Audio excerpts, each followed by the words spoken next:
Mic check.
Mic check. Mic check.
Hello, everyone. Welcome to Antibuddies.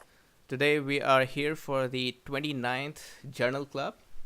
And joining us today is a special guest from Temple University, Dr. Anna Gamero. So, before we start, Dara, can you tell us a little bit about our guest today? Absolutely, Judson. Dr. Anna Gamero is an associate professor in the Department of Medical Genetics and Molecular Biochemistry at the Lewis Cass School of Medicine at Temple University. She studies the role of transcription factor STAT2 in cancer and autoimmune diseases. Her curiosity to study STAT2 started while conducting the postdoctoral training at the Cleveland Clinic to elucidate the molecular mechanisms of type 1 interferon-induced apoptosis. This work has gradually evolved to understand new unrecognized damaging aspects of STAT2 signaling in intestinal inflammation, psoriasis, and colorectal cancer. Aside from being passionate about mentoring students in biomedical sciences, she's a firm believer that chocolate is the best medicine and music invigorates the soul. When not at work, she enjoys baking for her family, rediscovering the world through the eyes of her 9-year-old son, and playing with the two fluffy Samoyed dogs. Thanks for joining us today, Dr. Gamero. Thank you. Thank you very much for this opportunity. Anna, just before we start, I have a quick question. So, objectively speaking, are there any medicinal compounds in chocolates? I don't know, but it certainly feels good when you put a piece of chocolate in your mouth. I think You that should come. counts because placebo also cures sometimes. So, Absolutely. You should come to my office. I always have chocolate.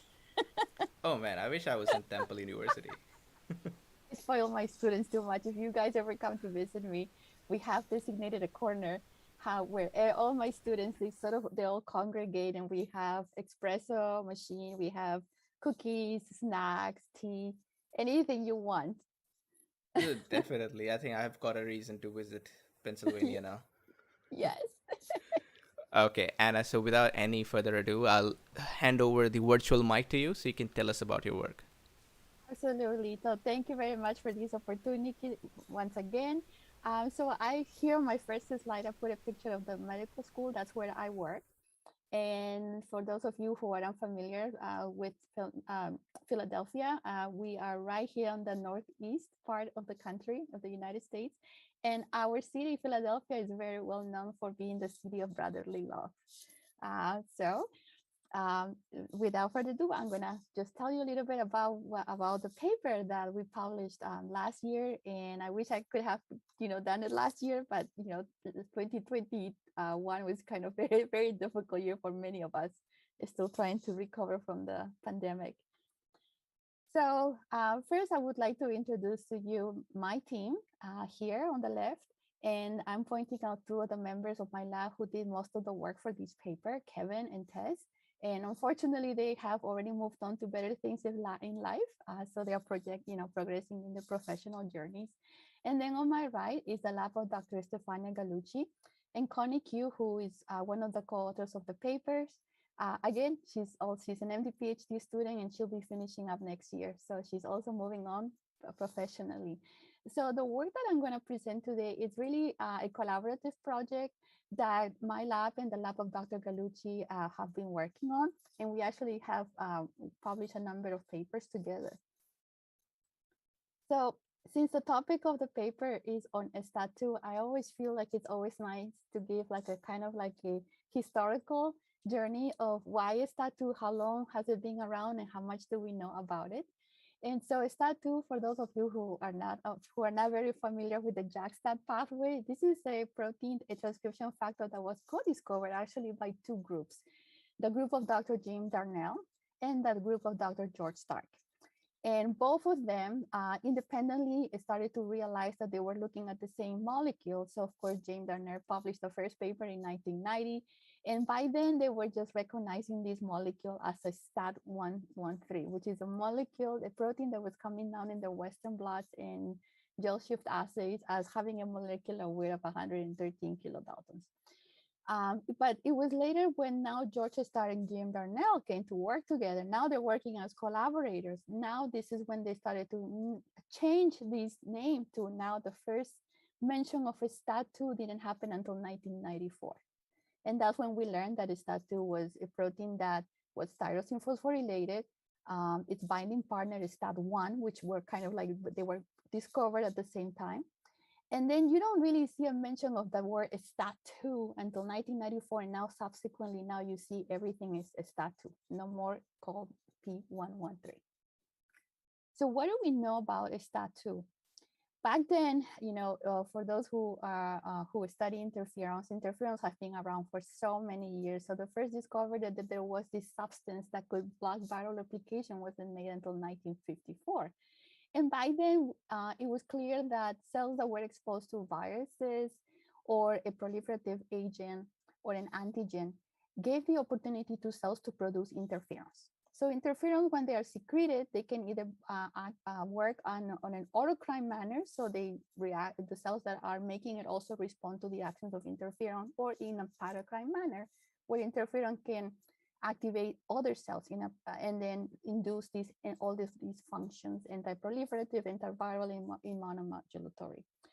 But by then, what we didn't know, it wasn't clear, is how do these took place, how these functions took place, what was the signaling in the cell that was driving these processes. And that's when the Jackstab pathway was then discovered. So here's our STAT2 little molecule there. And we always, in the literature, we always see it as a binding partner of a STAT1. And just now going back, this is a protein factor, a transcription factor that has been known for more than 25 years. And in the literature, you always find that STAT2 is always associated with type 1 interferons and now type 3 interferons. And then it's as a transcription factor, it can drive over 1,000 different genes. And here I'm listing, the actions where STAT2 is known to mediate: antiviral immunity, cell growth control, and apoptosis. But there are still so many questions that we still don't understand. And one of them that my lab is actively pursuing is, what is the role of STAT2 in cancer, inflammation, and how the function of STAT2 is being regulated. So here's just a little cartoon of the interferon signaling pathway. So if there's interferons around, interferons are going to bind to the receptors. And pretty much all cells in the body have interferon receptors. So this leads to the activation of the JAK1, TYK2, and the phosphorylation of STAT2 and STAT1. And this is where we're now beginning to broaden our understanding of the role of STATs, the particular STAT1 and 2 in the interferon signaling pathway, because it was for years, the understanding was that there was only formation of this middle complex, STAT2 and STAT1, in combination with IRF9, forming the ISGF3 complex. So this was the major driver of transcription in response to interferons, and it binds to the DNA motif ISRE, and that drives in a number of genes. But now we understand that STAT2 can also form a homodimer with IRF9. It doesn't need a STAT1 to also work as a transcription factor. And of course, there's now more literature of this other factor, that is IRF9 combined with the STAT1 homodimer. So there is still a lot of information that we still lack in terms of what exactly is STAT2 doing when it's alone without a STAT1. So since the focus of this paper is really looking at cross-presentation, I'm sure you probably have seen this many, many, many times as being, immunologist. But I'm just presenting this sort of like kind of walk you through, and then what are the points that we're still lacking information. So as we know, cross-presentation is vital for the activation of cytolytic T cells, and interferons here play a major role in driving this process. One, because here in the middle of all of it is a conventional dendritic cell. So this cell is immature. But once it is exposed or it comes in contact with a virus or a viral infected cells, or even cancer cells that are dying, that are releasing antigens, the immature dendritic cell these interactions can lead to the production of interferons, either from a plasma cytodendritic cell, which are main producers of type 1 interferons, or the recognition of this immature dendritic cell to a viral infected cell or even tumor cells. So interferons are being produced. These interferons are gonna work in a paracrine way on the immature dendritic cell. And this will lead to the maturation of a dendritic cell. And then we can measure that because we can look at the upregulation of surface markers such as MHC class 1, CD86, and CD40. So once a mature dendritic cell is produced, then it has the ability to now present antigen to a cytolytic CD8 positive T cells. And then this T cell gets activated, obtains effector function, and then can go and eliminate the invader. So what have we done in the previous year? So our prior work has really focused a lot on the role of STAT2 because a lot of the papers mention STAT1, and there's, I think, in fact, when I spoke with some of my colleagues, there was always this understanding that if you're going to look at interferon signaling and look at receptor signaling, that it is enough to work with the interferon receptor knockout or to work with the STAT1 knockout, single knockout. And that will give you the information that you need. And so there was really no need to look at the STAT2 knockout. And that kind of resonated with me for many years. But we decided to, I feel like there is a unique role for STAT2. And actually, there is a distinct role because now we understand that STAT2 does not always need STAT1 to work as a transcription factor. So the work that we published basically looked at the role of STAT2, and then we showed that STAT2 was important to drive the anti-tumor effects of interferons. So this was important for the ability of an immune response to be generated to control tumor growth. And then in collaboration with Dr. Gallucci, we published 2 papers showing that STAT2 is required for the maturation of dendritic cells. And STAT2 is also important in how dendritic cells respond to TLR ligands. And that leads to the maturation of dendritic cells. But there was actually, so everything that we've done and the work that we published, we have this model back then. But all of the work was really using a complete knockout. So we were able to demonstrate that the loss of host STAT2 accelerated growth. So that means that STAT2 was required to restrict the growth of the tumor in response to Taiwan interferon. So we came out with this very simplistic model where we compare in the host in a wild type condition where STAT2 is present. STAT2 is required for dendritic cells to mature, and then that will allow for cross presentation, and then T cells get activated, and they can produce cytokines and then kill the tumor cells. And in the absence of STAT2, we have an impaired interferon response, and this leads to the inability of dendritic cells not to mature and unable to present antigen directly to CD8 T cells. So all of these studies provided an important foundation. They gave us a lot of information about the role of STAT2, but there was one fundamental question that remained. And a lot of these studies relied on the use of a global knockout and didn't really give us the answer about what if we're just looking at a particular signaling in dendritic cells and then everywhere else in that host is normal. There is a STAT2 expression. And this is what led us to this paper that I'm gonna talk about, and that is that we found that targeted STAT2 deletion in conventional dendritic cells does impair CTL responses. So STAT2 is really required in this process. So when we first started this work, since my lab is, we are really a cancer lab, we first wanted to look at the clinical significance. Can we see a relationship where a STAT2 expression in dendritic cells will give us an indication that it is important in cancer. So we have access to the TCGA data set of a skin cutaneous melanoma, and we analyzed the data. So first we were looking at, okay, we're gonna take a look at these samples, and then we're gonna divide the groups into patients whose tumors have high levels of STAT2 versus low expression of STAT2. And this is what we came up with. So it was clear that in the patients whose tumors had high expression of STAT2, the survival was better. So having high STAT2 expression in the tumor was a good sign. And then the next thing that we decided to do is, what if we now look at the data a little bit differently? Why don't we try and understand, look at a subset of genes that are expressed in dendritic cells, and these cells we know from work by others that these are genes that are regulated by STAT2.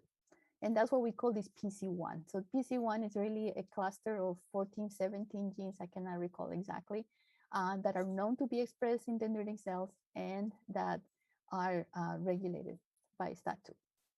And this is what we came up with. So again, we found pretty similar information that the tumors that have a high signature of these PC1 or the STAT2 regulated genes had a better survival. And then those that had low expression of these STAT2 regulated genes had lower survival. But when you're doing this analysis, it's really fun because now there's so much information that you can, there's a lot of questions that you can ask from these data sets. And the other one that we wanted to, of course, know if there was a correlation between markers of dendritic cells, such as BAT, F3, and IRF8. And then we just wanted to look if there was a positive correlation between this DC transcription, this DC marker, and the expression of a STAT2 regulated gene. So there was, very nice positive correlation between the two. So in other words, we were able to find out that STAT2 does have an impact in indicating that this is potentially clinically significant as a good prognosis factor. Okay, so and here comes the big question that we always wanted to know: what can we do? Can we do a little bit more work by focusing strictly on the importance of STAT2 signaling in dendritic cells, but to do this in vivo? Because a lot of the experiments that we've done is either taking cells from the knockout mouse and do a lot of in vitro experiments, which it does give you some information, but really what you want to know is, if you remove the signal from a specific cell type, in this case, dendritic cells, are we going to change? Are we going to see a distinct phenotype? Is there some impairment? So in order to do that, the only way to answer this question was for my lab to generate a STAT2 conditional mouse. And this work took a few years, and I'm going to share this with you. It was very frustrating because there was a point that I thought I would never get this mouse made. I went to 2 different companies, and one company basically just gave up to do it. They said it was too difficult. And then I waited a little bit longer, and then I found another company, and they got it. So I wish I had published this work earlier, but there were technical issues, technical obstacles along the way that didn't allow this work to proceed. But we managed to get this mouse. And the moment this mouse arrived in our animal facility, we put it to work. So we crossed our STAT2 flux mouse to our CD11C Cree, and that would delete STAT2 only in the conventional dendritic cells. And that was sort of like the framework for this next piece of data. So once that we had obtained this mouse where STAT2 signaling was missing in the conventional dendritic cells, the first thing we did was to inject mice with tumor cells, with 2 different tumor cell lines. And then we compared the rate of growth to cells that were implanted in our control STAT2 flux mouse. Yes, you have a question. Yeah, I wanted to ask something about CD11C. How accurately does this define dendritic cells? Because I know there are certain B cells as well that express CD11C. Yes, so that always comes up as a point of whether you're looking at the right population. And all I can say is that the CD11C is perhaps the best model that we can have to look at specifically conventional dendritic cells. And I think that the population of B cells that you mentioned are relatively small. Okay. But yeah, I do acknowledge that. And one more thing about, so if you did this instead of 11C versus, let's say, BATF3 positive, so would that be just a CDC1 conditional knockout? Yes. Okay, that's all. Mm-hmm. Yeah, I mean now though there are more Cree mice, and that's also the limitation a few years ago. Now we have BATF3. Now we have other Cree mice that have been developed. Yeah. Yeah. Yes, Vijay. I have a general question, like how do you exactly differentiate between conventional DCs and plasmacytoid like DCs with just cell markers? Yes. Is there like a definition like, okay, these are only in PDCs and these are only in CDCs, or it's just a spectrum? No, so there are stick markers to differentiate the different populations of dendritic cells. Oh, but now, yeah, the list keeps growing. Yeah, for the psoriasis study, we're looking at dendritic cells, and I have to I have to go back and see, okay, how many markers do we need to stain the cells with to be sure that we're looking at dendritic cells and not the different subsets of disease. Yeah.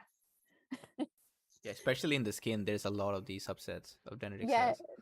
yes, there is. Yes, there is, and they all have their own uniqueness.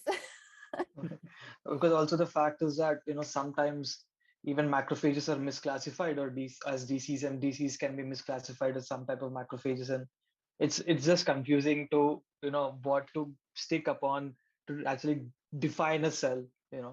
It's more like a spectrum rather than one fixed definition. Yes, and I couldn't agree more with you. And it gets very complex. Now that we have CDC1, CDC2s, and the list continues. And I'm sure that and in fact, we last week there was a paper that came out in the Journal of Experimental Medicine where they were looking at trying to explain which dendritic cell subset was involved in tumor suppression. And so they identified two subsets of conventional dendritic cells, and the only difference was that the one that managed to, so if the tumors contain this group of dendritic cells that had an interferon signature, those are the ones that were associated with tumor suppression, versus the ones that didn't have it. So I'm thinking, whoa, the list keeps growing. But you're right. And there's a lot more that we probably don't know, and we're going to find out more as we do more single cell RNA analysis, because now we're going to see that there's not just one, there's like many, and depending on their abundance, maybe that could maybe or not can give us some definite answer. I don't know. All right. Oh, great questions, guys. So anyway, for this experiment, we just wanted to see if we implanted tumor cells in our mouse that was lacking STAT2 in dendritic cells, where the tumors have a survival or a growth advantage, and they did, and we were able to demonstrate that in two different cell lines. So the lack of STAT2 in dendritic cells allow the tumors to grow better. Okay. And in this next experiment, we wanted to now bring interferon to the study, because now we wanted to determine if these mice, if we were treating the mice with interferon, will the tumors regress?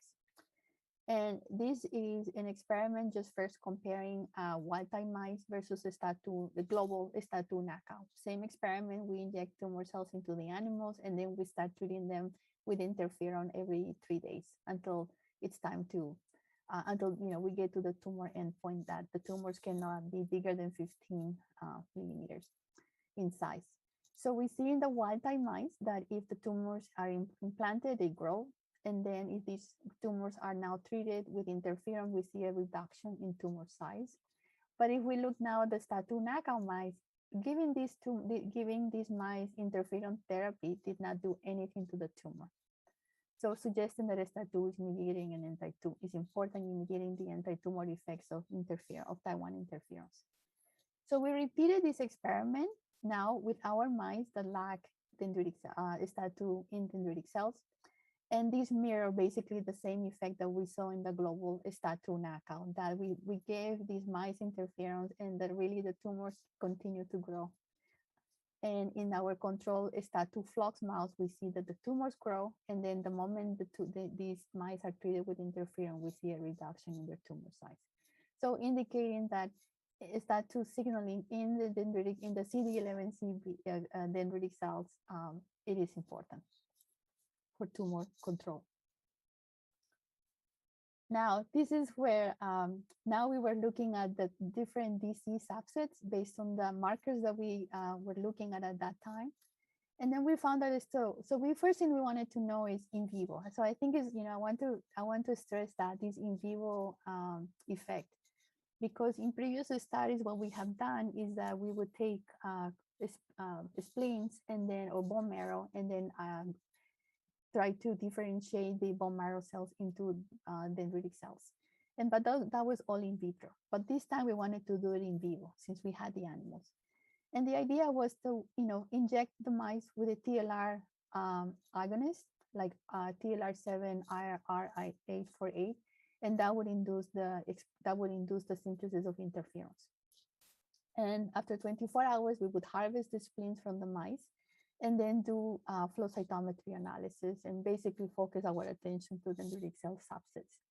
So we looked at 3 populations, the CD8 positive CDCs, CD11B CDCs, and the plasmacytoid dendritic cells PDCs.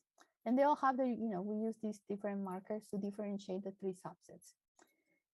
And not to confuse you with all of these, these histograms, but I think, the data at the bottom pretty much summarizes the findings.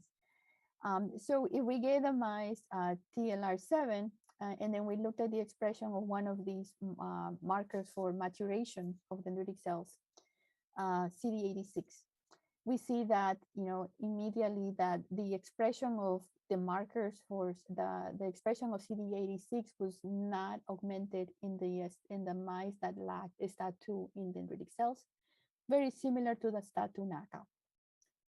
We also looked at this other population of CD11B dendritic cells, and then we see a decrease in the expression of CD86 in both the knockout, the global knockout, and the STAT2 deleted in the dendritic cells. And then the plasmacytodendritic cell population, we only see an effect, an impairment in the STAT2 knockout, but not in the STAT2 mice that had STAT2 deleted in the dendritic cells. So this basically, this was actually a good control, because you would not expect to see a reduction in these mouse if we were not looking specifically at deletion in the conventional dendritic cell subset. And we were, we also show data that not only did we look at, CD86, but we also looked at CD40, which are markers to indicate that dendritic cells have matured. Yes. A quick question about resecamod. So is the hypothesis here is that resecamod is utilizing the STAT2, or the interferon induced by resecamod would utilize STAT2? So, so the plasmacytodendritic cells, they make a lot of, they already have their own they make already enough interferon. And the purpose of using the TLR7 ligand is because we know it's an inducer of interferons. Okay. So so in vivo you inject, and then the TLR7 receptor will get activated, and that will induce the synthesis of interferons. So there'll be interferons in the system, and Okay. that interferon can be utilized for the cells to mature. Yes.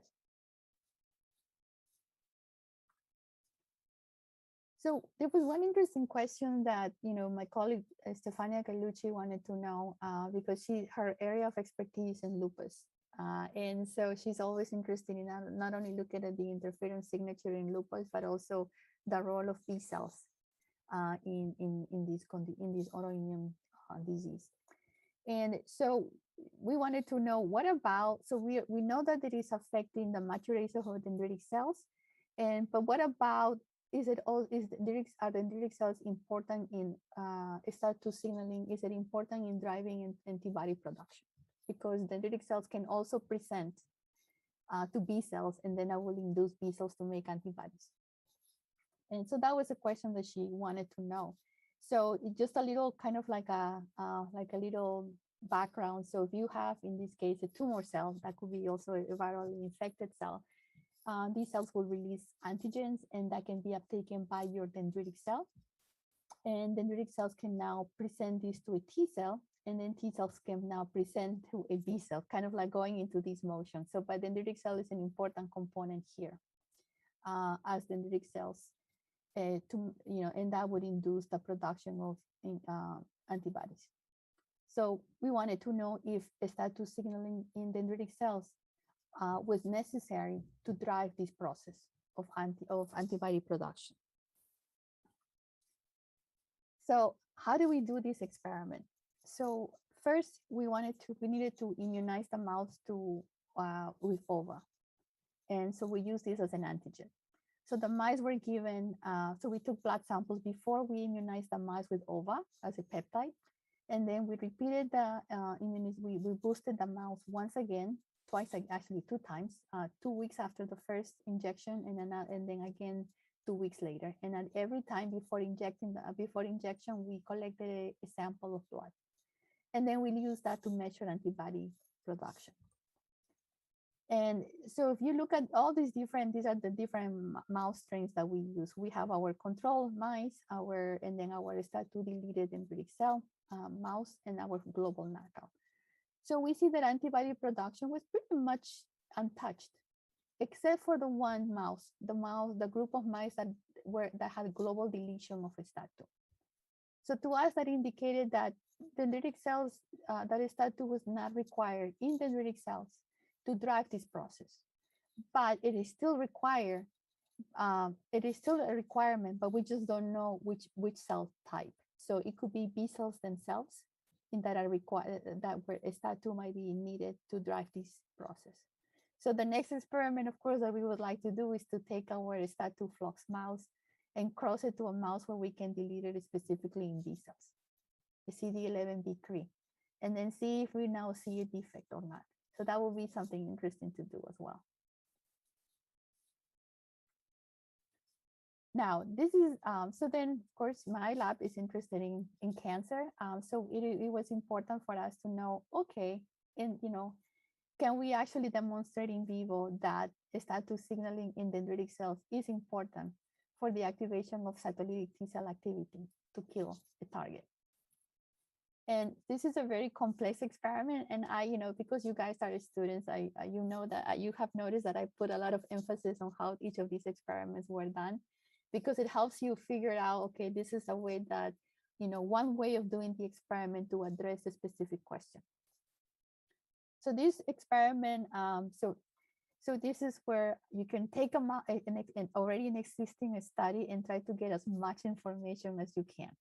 So from the previous study where we look at B cell production, we continue using those mice to do this experiment actually. So these mice that we had used in the previous experiment, these mice were already immunized with OVA. So technically these mice would have developed T cells against OVA antigen. So we used this mouse as our readout. Now, what else did we do? So we took then another group of mice. These are wild type mice. And then we harvested the spleens of these mice. And then in vitro, we pulsed them with a group, we divided them equally. So 1/2 of the cells were pulsed with OVA antigen, and then the other one did not get any pulsing. And then we labeled them each individually. The cells that were pulsed with the OVA antigen were labeled with a higher concentration of CFSC, which is a dye to look at, that you can mark the cells. And then the one that did not get OVA, we labeled them with very low amount of CFSC. And then we did a mixture of the two of them. So we have 50-50 of each cell population. And then we took those cells and then we injected them into our group of mice that had been previously immunized with OVA, or as a negative control, our naive mouse, right? So these mice have never seen OVA in their lives. So we injected them with the cells and then harvested the spleens, and then by FACS analysis, then we look for cells that were CFSC high versus CFSC low. And then we could use the ratio of what we detected to determine percent cell killing. So remember, these are the cells that are the target cells, because they have OVA expression on their, they're pulsed with OVA. And then these effector T cells, if they have developed, if these mice carries T cells that recognize OVA, then these cells should be able to kill the target cells. So you're looking for loss of these populations that are high expressing CFSE. And this is how we came up with this, data. And then all the mice that receive OVA here, we see that that CTL killing was very high in our control mouse that had been immunized with OVA, our flux mouse and our CD11C3. But we see a substantial reduction in effector T cell function in our mouse that did not have a STAT2 expression in the dendritic cells, and similarly with our global knockout. And not surprising, our negative control, these mice had never seen OVA in their lives, so these mice really show no specific lytic activity. So to summarize, what some of the main findings from the paper is that we find that if you look at intrinsic STAT2 signaling in CDCs, we see that this signaling is important for driving the type 1 interferon-mediated anti-tumor response. That is important for CDC maturation, and these were showing these all these studies have been done in vivo. And STAT2 signaling is important because these Cs can mature, then they are able to cross-present antigen to T cells. But then in its absence, T cells have an impaired ability to develop into killer T cells. It doesn't seem that STAT2 in disease is important for antibody production, but we know that if the signaling clinically, if STAT2 signaling in dendritic cells is reduced or impaired, then this is associated with poor survival, at least in the setting of metastatic melanoma. So this is our proposed model. So you see here's your dendritic cell. It does require a STAT2 in order to mature, and then it can present antigen to our cytolytic T cells, and then these T cells can expand and then can go and kill the tumor. But we don't see that STAT2 signaling is important in this process where the dendritic cells present antigen to a follicular helper T cell that can then present to a B cell to make these. So we feel that right now, based on the data, that this part is a STAT2 dendritic cell independent for humoral response. But this part here, it is important for STAT2 to be present in the dendritic cell. But we still have so many unanswered questions, and one of them being STAT2 signaling, specifically in the context of chronic inflammatory diseases. We find that, if you look at inflammatory bowel disease versus psoriasis, there are some parallels, but at the same time, there are some differences. So we don't know if in that context, is the STAT2 signaling really a friend or a foe, right? And also, we don't know how does it affect Treg function, which I think is an important question to ask, given that in cancer, our T cells get exhausted, Tregs take over. So is it, what role STAT2 is doing in that regard? We don't know. And even though STAT2 is highly recognized for its antiviral function, there is a lot of the work has been done in global knockouts. So I think it'll be important to start asking the question, what is the role of STAT2 signaling in a specific cell subsets in order to provide that antiviral immunity? So, and the big question, of course, what about STAT2 signaling in other immune cells? We don't know. It's still kind of up in the air. And with that, I just want you to, I want to, I have students that come and go, and it's hard for me to say always goodbye to many of my students. So this is my new group. And we're all wearing masks. And I don't know if at your institutions, if you still have a mask requirement or not. We do. We still have to wear masks. And these are my two others who were not there at the time that we took this picture, but they are there. So we have a very fun group. And these are my two Samoys. They're beautiful. And yes, they're real. People sometimes think that I took the picture, that I downloaded it from the internet, but no, these are my real babies. And of course, I have to thank, the sources of funding that enable us to do this work. So I'm welcome to take more questions if you like. Yep. Magda, do we have anything from the audience? Yeah, I wanted to wait if you have any questions, but we have a more general question from the audience about the interferon therapy. And do you know is there any reason that interferon beta is more widely used in therapy instead of interferon alpha? Like, what is the rationale? Yes. So the rationale being is that, for years people have been comparing alpha versus beta. And now we understand that when beta binds to its receptors, to the receptor, there seems to be a much better, tighter affinity for the receptor. So the signal seems to be much prolonged and stronger. Okay. Yes. Yeah, actually, one of my colleagues, he did a lot of work trying to map exactly, when interferon beta binds to the receptor, what are the aspects of what gives interferon beta this higher boost of activity? Yeah. So alpha is like a milder version of beta. Yes. Okay. But it's good and it's bad. If one of the reasons, interferon beta is still being used clinically, but it's only used for certain types of conditions.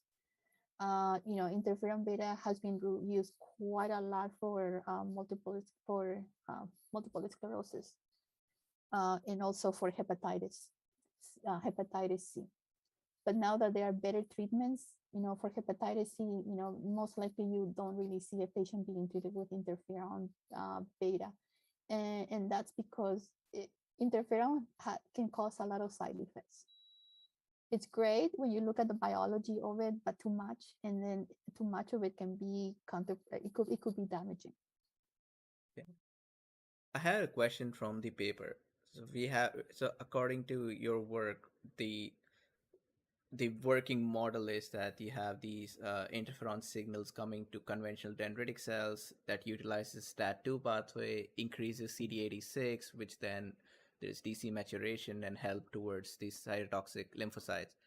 Apart from the dendritic cell maturation part with CD86, do you have any speculation about another mechanism where this would be happening through STAT2? That's a good question, and I think we pretty much have been based our work on looking primarily at dendritic cell maturation, and because all of the TLRs, when you could look at any TLR eventually what they do is activate interferon production, but they will also activate other cytokines. Mm-hmm. So interferon is just one of the cytokines that is being produced, but you also have TNF, IL-1, and all of those in concert can participate as well in the maturation of dendritic cells. I just noticed that I've never heard of any other cytokine apart from type 1 and type 3 interferons that utilize STAT2. So do we know? That is true. Yeah. That is as far as I know, STAT2 is very unique to the interferon signaling pathway. Okay. Yes. Nobody, at least to my knowledge, no one has really looked at see if STAT2 gets activated in a different way other than by interferons. Okay. So are there any other questions? Okay. So I think this would be a good time to wrap up our session today. Thanks a lot, Anna, for giving us your Saturday. Not at all. This was a very nice discussion, and everybody will be back again with another journal club very soon. We're also uploading some Notion for Scientists videos on our YouTube, so do check them out. We have a reading list preparation video on Notion that'll be useful for upcoming scientists, graduate students to maintain your reading list. So with that, I'll close the session, and we'll see you again in 2 weeks. Bye-bye. Bye.